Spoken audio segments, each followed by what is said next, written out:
Hello, Autry. My name is Anita Foster. I'm the Library Media Specialist at Autry Middle School in Kennesaw, Georgia, and today we're doing first chapter reads. Again, all through the month of September, we are reading the first chapter of banned books. So I hope you enjoyed today's selection. Today's selection has been made into a movie. It is very popular.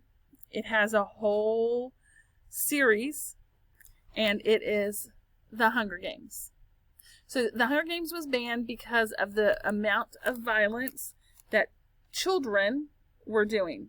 So they did not like the violence that that adolescents or children were participating in. Okay, and I have a cool story. I heard once the author, she was asked how did she come up with this. She used to work for Nickelodeon as a writer on the Nickelodeon channel, Suzanne Collins, and she said that she came up with it when she was flipping from a popular live reality show where they vote people off. I believe it may have been Survivor, and news where there was war taking place. It was the beginning of a war, and it was very popular on the news. So she was flipping between those two shows, and as she was doing it, the idea or the premise for Hunger Games came to her mind, and she began to write it. So I'm going to begin reading chapter 1. When I wake up, the other side of the bed is cold. My fingers stretch out seeking Prim's warmth, but finding only the rough canvas cover of the mattress. She must have had bad dreams and climbed in with our mother. Of course she did. This is the day of the reaping. I prop myself up on one elbow. There's enough light in the bedroom to see them. My little sister Prim, curled up on her side, cocooned in my mother's body, their cheeks pressed together. In sleep, my mother looks younger, still worn, but not so beaten down. Prim's face is as fresh as a raindrop, as lovely as the primrose for which she was named. My mother was very beautiful once, too, or so they tell me. Sitting at Prim's knees, guarding her, is the world's ugliest cat. Now, side note. If you watch all of the movies through, you see the point where they change the cat, because the cat looks like one cat in one movie, and then in the next movie it looks very different. So I just thought that was funny. Mashed in nose, half of one ear missing, eyes the color of rotting squash, Prim named him Buttercup, insisting that his muddy yellow coat matched the bright flower. He hates me, or at least distrusts me. Even though it was years ago, I think he still remembers how I tried to drown him in a bucket when Prim brought him home. Scrawny kitten, belly swollen with worms, crawling with fleas. The last thing I needed was another mouth to feed. But Prim begged so hard, cried even. I had to let him stay. It turned out okay. My mother got rid of the vermin, and he's a boon mouser. Even catches an occasional rat. Sometimes when I clean a kill, I feed Buttercup the entrails. He has stopped hissing at me. Entrails? No hissing. That's the closest we will ever come to love.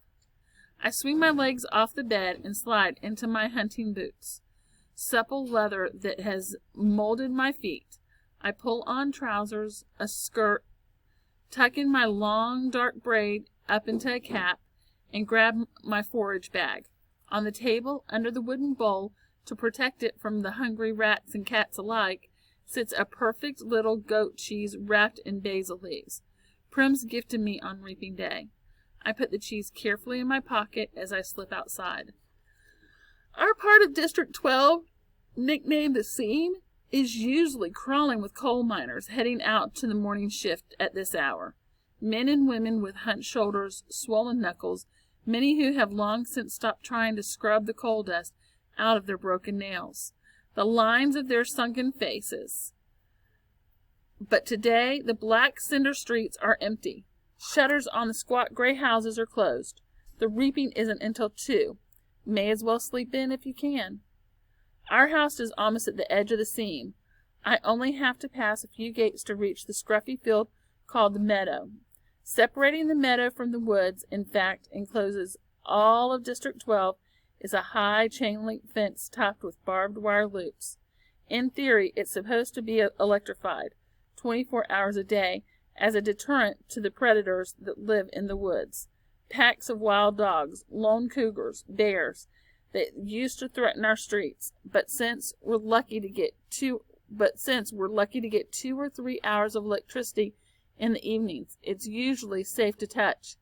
Even so, I always take a moment to listen carefully for the hum that means the fence is live. Right now, it's silent as a stone. Concealed by a clump of bushes, I flatten out on my belly and slide under a 2-foot stretch that's been loose for years. There are several other weak spots in the fence, but this one is so close to home, I almost always enter the woods here. As soon as I'm in the trees, I retrieve a bow and a sheaf of arrows from a hollow log. Electrified or not, the fence has been successful at keeping the flesh eaters out of District 12. Inside the woods, they roam freely, and there are added concerns like venomous snakes, rabid animals, and no real paths to follow. But there's also food if you know how to find it. My father knew, and he taught me some before he was blown to bits in a mine explosion. There was nothing even to bury. I was 11 then. 5 years later, I will wake up screaming for him to run. Even though trespassing in the woods is illegal and poaching carries the severest of penalties, most people would risk it if they had weapons, but most are not bold enough to venture out with just a knife. My bow is a rarity, crafted by my father, along with a few others that I keep well hidden in the woods, carefully wrapped in waterproof covers. My father could have made good money selling them, but if the officials found out, he would have been publicly executed for initiating a rebellion. Most of the peacekeepers turn a blind eye to the few of us who hunt because they're as hungry for fresh meat as anybody is. In fact, they're among our best customers. But the idea that someone might be arming the scene would never have been allowed.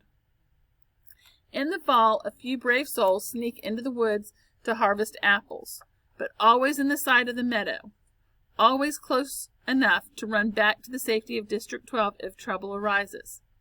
District 12, where you can starve to death in safety, I mutter. Then I glance quickly over my shoulder. Even here, even in the middle of nowhere, you worry someone might overhear you. When I was younger, I scared my mother to death the things I would blurt out about District 12, about the people who rule our country, Pan Am, from the far-off city called the capital. Eventually, I understood this would only lead us to more trouble, so I learned to hold my tongue and to turn my features into an indifferent mask so that no one could ever read my thoughts. Do my work quietly in school, make only polite small talk in the public market, discuss little more than trades in the hob, which is the black market where I make most of my money. Even at home, where I'm less pleasant, I avoid discussing tricky topics like the reaping or food shortages or the Hunger Games. Prim might begin to repeat my words, and then where would she be? Or where would we be? In the woods waits the only person with whom I can be myself, Gale. I can feel the muscles in my face relaxing, my pace quickening as I climb the hills to our place, a rock ledge overlooking a valley. A thicket of berry bushes protects it from unwanted eyes. The sight of him waiting there brings on a smile. Gale says I never smile except in the woods. "Hey, Catnip," says Gale. My real name is Katniss, but when I first told him, I had barely whispered it, so he thought I said catnip. Then, when this crazy lynx started following me around in the woods looking for handouts, it became his official nickname for me. I finally had to kill the lynx because he scared off game. I almost regretted it because he wasn't bad company, but I got a decent price for his pelt. "Look what I shot." Gale holds up a loaf of bread with an arrow stuck in it, and I laugh. It's real bakery bread, not the flat, dense loaves we make from our grain rations. I take it in my hands, pull out the arrow, and hold the puncture in the crust to my nose, inhaling the fragrance that makes my mouth flood with saliva. Fine bread like this is for special occasions. Still warm, I say. He must have been at the bakery at the crack of dawn to trade for it. What'd it cost you? Just a squirrel. Think the old man was feeling sentimental this morning, says Gale. Even wished me luck. Well, we all feel a little closer today, don't we, I say, not even bothering to roll my eyes. Prim left us cheese, I said, and I pulled it out. His expression brightens at the treat. Thank you, Prim. We'll have a real feast.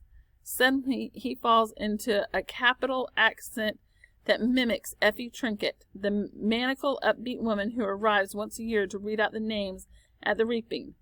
I almost forgot. Happy Hunger Games! He plunks a few blackberries from the bushes around us, and may the odds! He tosses a berry high in the air, in a high arc towards me.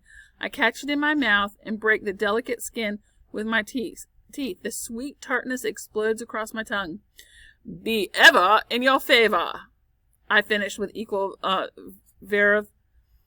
We have to joke about it because the alternate is to be scared out of your wits.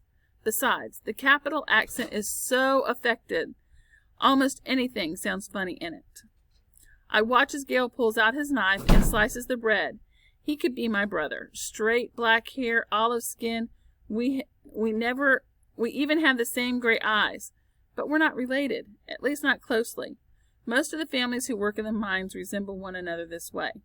That's why my mother and Prim, with their light hair and blue eyes, always looks out of place. They are. My mother's parents were from the small merchant class that caters to the officials, peacekeepers, and the occasional scene customers. They ran an apothecary shop in the nicer part of District 12. Since almost no one can afford doctors, apothecaries are our healers. My father got to know my mother because of his hunts. He would sometimes collect medicinal herbs and sell them to her shop to be brewed into remedies.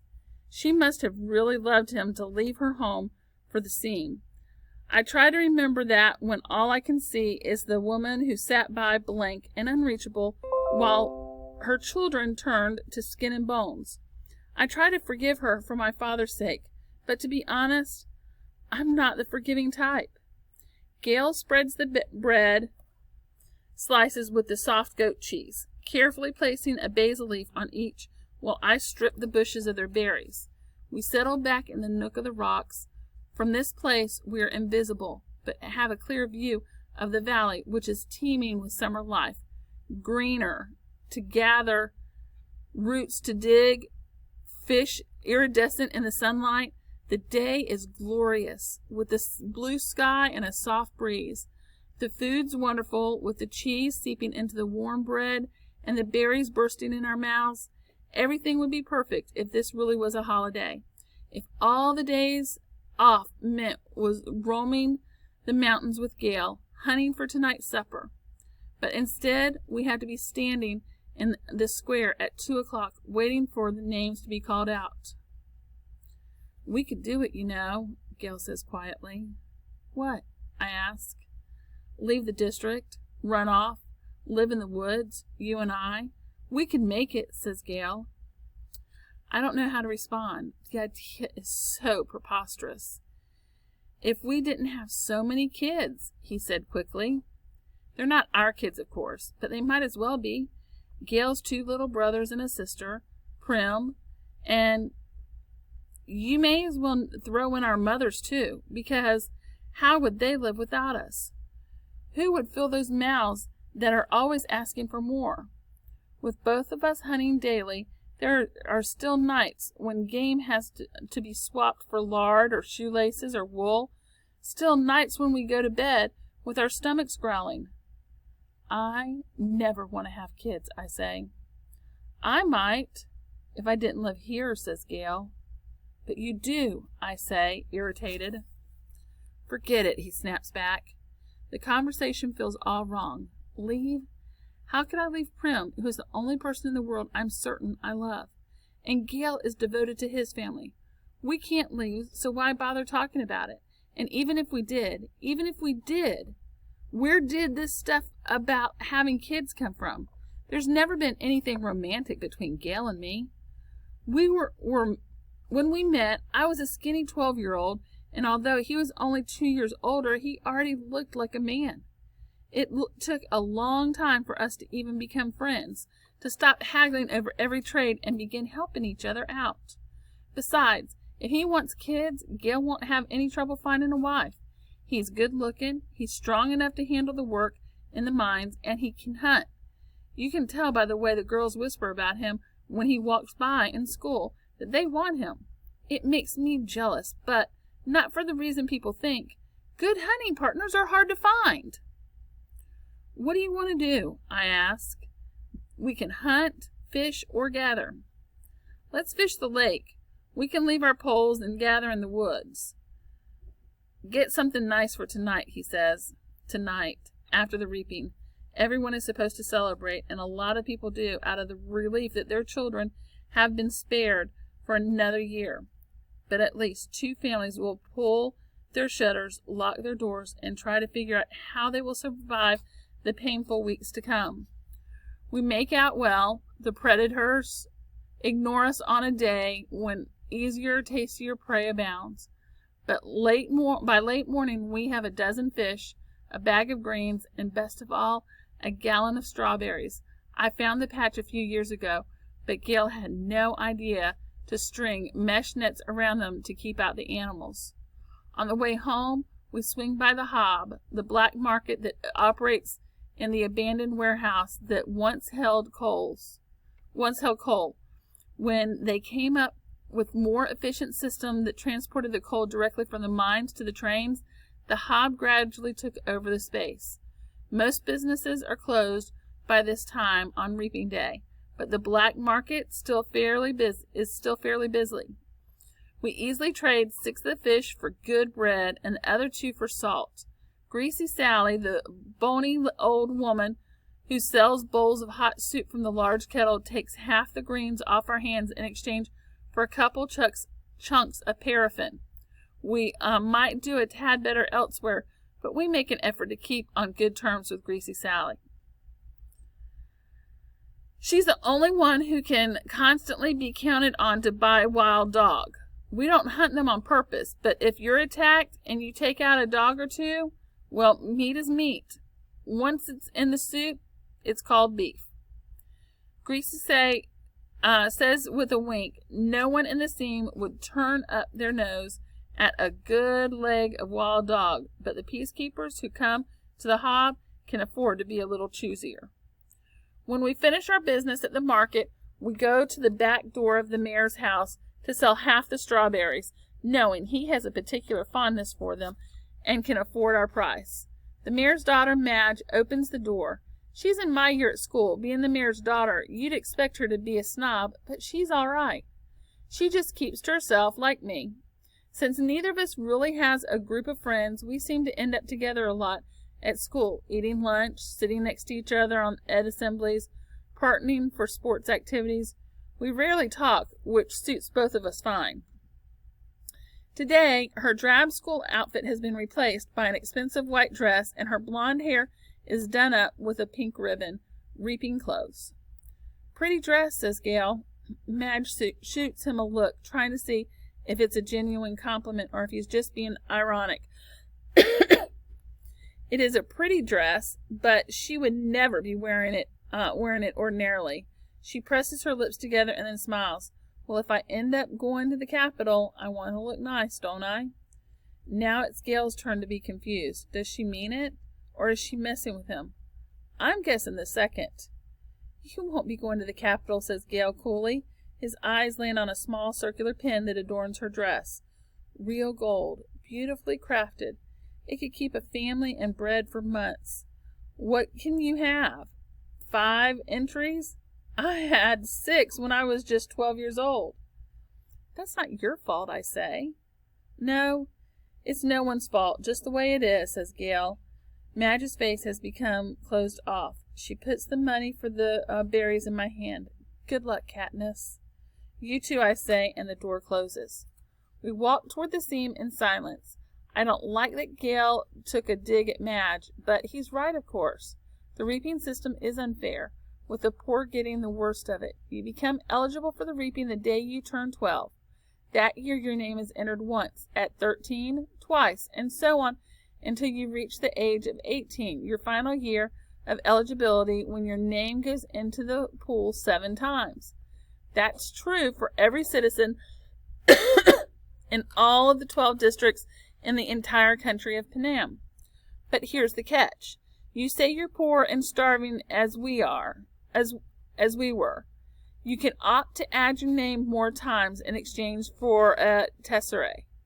Each tesserae is worth a meager year's supply of grain and oil for one person. You may do this for each of your family members as well. So at the age of 12, I had my name entered 4 times. Once because I had to, and 3 times for tesseraes of grain and oil for myself, Prim and my mother. In fact, every year I have needed to do this, and the entries are cumulative. So now at the age of 16, my name will be in the reaping 20 times. Gale, who is 18 and has been either helping or single-handedly feeding a family of 5 for 7 years, will have his name in 42 times. You can see where someone like Madge, who has never been at risk of needing a tessera, can set him off. The chance of her name being drawn is very slim compared to those of us who live in the seam. Not impossible, but slim. And even though the rules were set up by the capital, not the districts, certainly not Madge's family, it's hard not to resent those who don't have to sign up for a tesserae. Gale knows his anger at Madge is misdirected. On other days, deep in the woods, I've listened to him rant about how the tesseraes are just another tool to cause misery in our district, a way to plant hatred between the starving workers of the seam and those who can generally count on supper, and thereby ensure we will never trust one another. It's to the capital's advantage to have us divided among ourselves. He might say if there were no ears to hear but mine. If it wasn't reaping day, if a girl with a gold pin and no tesserae has not made what I'm sure she thought was a harmless comment. As we walk, I glance over at Gale's face, still smoldering underneath his stony expression. His rage seems pointless to me, although I never say so. It's not that I don't agree with him, I do. But what good is yelling about the capital in the middle of the woods? It doesn't change anything. It doesn't make things fair. It doesn't fill our stomachs. In fact, it scares off the nearby game. I let him yell, though. Better he does in the woods than in the district. Gale and I divide our spoils, leaving 2 fish, a couple of loaves, and of good bread, greens, and a quart of strawberries, salt, paraffin, and a bit of money for each. See you in the square, I say. Wear something pretty, he says flatly. At home, I find my mother and sister are ready to go. My mother wears a fine dress from her apothecary days. Prim is in my first reaping outfit, a skirt and ruffled blouse. It's a bit big on her, but my mother has made it stay with pins. Even so, she's having trouble keeping the blouse tucked in at the back. A tub of warm water waits for me. I scrub off the dirt and sweat from the woods, and even wash my hair. To my surprise, my mother has laid out one of her own lovely dresses for me, a soft blue thing with matching shoes. Are you sure? I ask. I am trying to get past rejecting offers to help from her. For a while, I was so angry I wouldn't allow her to do anything for me. And this is something special. Her clothes from her past are very precious to her. Of course. Let's put your hair up, too, she says. I let her towel dry it and braid it up on my head. I can hardly recognize myself in the cracked mirror that leans against the wall. You look beautiful, says Prim in a hushed voice. And nothing like myself, I say. I hug her because I know these next few hours will be terrible for her. Her first reaping. She's about as safe as you can get, since she's only entered once. I wouldn't let her take out a tesserae. But she's worried about me, that the unthinkable might happen. I protect Prim in every way I can, but I'm powerless against the reaping. The anguish I always feel when she's in pain wells up in my chest and threatens to register on my face. I notice her blouse has pulled out of her skirt in the back again and force myself to stay calm. "Tuck your tail in, little duck," I say, smoothing the blouse back in place. Prim giggles and gives me a small quack. "Quack yourself," I say, with a light laugh, the kind only Prim can draw out of me. "Come on, let's eat," I say, and I plant a quick kiss on the top of her head. The fish and greens are already cooking in a stew, but that will be for supper. We decide to save the strawberries and baked bread for this evening's meal, to make it special, we say. Instead, we drink milk from Prim's goat, Lady, and eat the rough bread made from the tesserae grains, although no one has much appetite anyway. At 1 o'clock, we head for the square. Attendance is mandatory unless you're on death's door. This evening, officials will come around and check to see if this is the case or not. You'll be imprisoned. It's too bad, really, that they hold the reaping in the square, one of the few places in District 12 that can be pleasant. The square is surrounded by shops, and on public market days, especially if there's good weather, it has a holiday feel to it. But today, despite the bright banners hanging on the buildings, there's an air of grimness. The camera crews, perched like buzzards on rooftops, only add to the effect. People file in silently and sign in. The reaping's a good opportunity for the Capitol to keep tabs on the population as well. 12 through 18-year-olds are herded into a roped area marked off by ages. The oldest in the front, the young ones like Prim towards the back. Family members line up around the perimeter, holding tightly to one another's hands. But there are others, too, who have no one they love at stake or who no longer care, who slip among the crowd, taking bets on the 2 kids whose names will be drawn.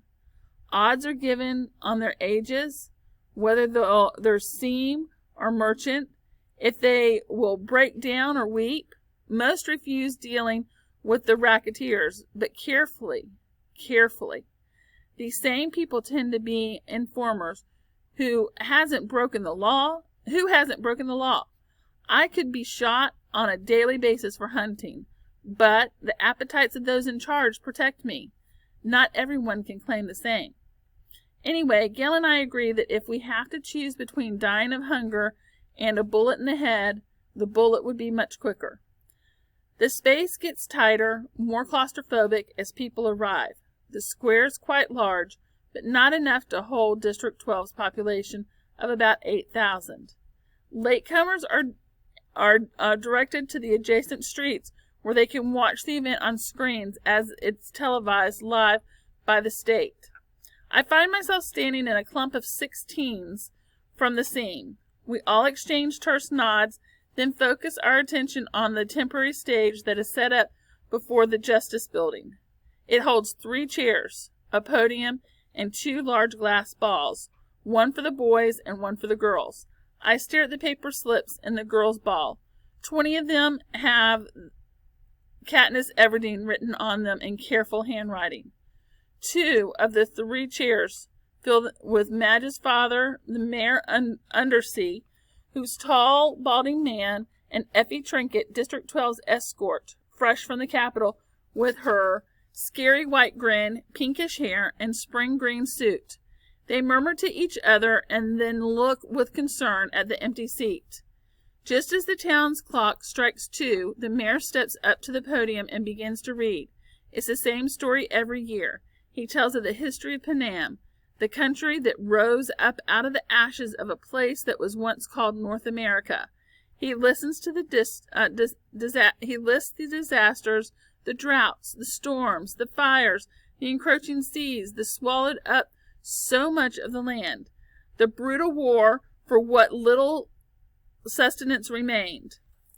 The result was Panam, a shining capital ringed by 13 districts which brought peace and prosperity to its citizens. Then came the dark days of the uprising of the districts against the capital. 12 were defeated, the 13th obliterated. The Treaty of Treason gave us a new laws to guarantee peace, and, as our yearly reminder of that dark days must never be repeated, it gave us the Hunger Games. The rules of the Hunger Games are simple. In punishment for the uprising, each of the 12 districts must provide one girl and one boy called tributes to participate. The 24 tributes will be imprisoned in a vast outdoor arena that could hold anything from a burning desert to a frozen wasteland. Over a period of several weeks, the competitors must fight to the death. The last tribute standing wins. Taking the kids from their districts, forcing them to kill one another while we watch, this is the capital's way of reminding us how totally we are at their mercy, how little chance we would stand of surviving another rebellion. Whatever words they use, the real message is clear. Look how we take your children and sacrifice them, and there's nothing you can do. If you lift a finger, we will destroy every last one of you, just as we did in District 13. To make it humiliating as well as torturous, the capital requires us to treat the Hunger Games as a festivity, a sporting event pitting every district against the other. The last tribute alive receives a life of ease back home, and their district will be showered with prizes, largely consisting of food. All year, the capital will show the winning districts gifts of grain and oil and even delicacies like sugar, while the rest of us battle starvation. It is both a time for repentance and a time for thanks, intones the mayor. Then he reads the list of the past District 12 victors. In 74 years, we've had exactly 2. Only one is still alive. Hamish Abernathy, a paunchy middle-aged man who at this moment appears hollering something unintelligible, staggers onto the stage and falls onto the 3rd chair. He's drunk. Very. The crowd responds with its token applause, but he's confused and tries to give Effie Trinket a big hug, which she barely manages to fend off. The mayor looks distressed. Since all of this is being televised right now, District 12 is the laughingstock of Panam, and he knows it. He quickly tries to pull the attention back to the reaping by introducing Effie Trinket. Bright and bubbly as ever, Effie Trinket trots to the podium and gives her signature, "Happy Hunger Games, and may the odds be ever in your favor." Her pink hair must be a wig because her curls have shifted slightly off-center since her encounter with Hamish. She goes on a bit about what an honor it is to be here, although everyone knows she's just aching to get bumped to a better district where they have proper victors, not drunks who molest you in front of the entire nation. Through the crowd, I spot Gail looking back at me with a ghost of a smile. As reapings go, this one, at least, has a slight entertainment factor. But suddenly, I'm thinking of Gail as his 42 names in the big glass bowl, and how the odds are not in his favor. Not compared to a lot of the boys. And maybe he's thinking the same thing about me, because his face darkens and he turns away. But there are still thousands of slips. I wish I could whisper to him. It's time for the drawing. Effie Trinket says like she always does, "Ladies first," and crosses to the glass bowl with the girls' names. She reaches in, digs her hand deep into the ball, and pulls out a slip of paper. The crowd draws in a collective breath, and then you can hear a pin drop.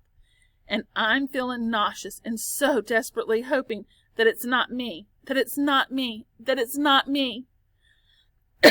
Effie Trinket crosses back to the podium, smooths the slip of paper, and reads out the name in a clear voice. And it's not me. It's Primrose Everdeen. Wow, that was a long chapter. Okay, so this is the Hunger Games.